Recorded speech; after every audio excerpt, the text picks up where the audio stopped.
Unboxing 1309 from Shopee-TH ក៏ប៉ុន្តែអ្វីដែលខ្ញុំមិនតបតព្រោះតែ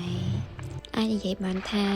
ខ្ញុំគឺជាមនុស្សកំសាកដែរចោះតែអ្វីដែលខ្ញុំមិនតបតនោះដោយសារតែខ្ញុំមិនចង់ឲ្យបាត់បង់មិត្តភាពព្រោះមិត្តភាពវាសំខាន់ជាងទោះបីជាអ្នកទាំងអស់គ្នាមិនមកខ្ញុំអន់ឬក៏ល្ងងយ៉ាងណាក៏ដោយតែការផ្ដល់ឲ្យមួយនេះគឺខ្ញុំមិនរំពឹងអ្វីពីអ្នកឬក៏ចង់ចាញ់ចង់ឈ្នះអ្វីពីអ្នកនោះទេហើយខ្ញុំគិតថាបើសិនជាមនុស្សម្នាក់នោះគឺជាគូរបស់ខ្ញុំពិតប្រាកដមែនក៏មិនមែនគេធ្វើចំណុចខ្ញុំដែរអញ្ចឹងអ្វីដែលខ្ញុំបានសិក្សារៀនសូត្រពីចំណុចមួយនេះគឺមានតែអរគុណដល់អ្នកទី3ដែលបានចូលមកក្នុងជីវិតខ្ញុំឲ្យខ្ញុំស្គាល់មុខមាត់របស់លឿនមុនពេលកំណត់ដែលមិនឲ្យខ្ញុំចំណាយពេលវេលាដ៏មានប្រយោជន៍របស់ខ្ញុំជាមួយមនុស្សបែបនេះ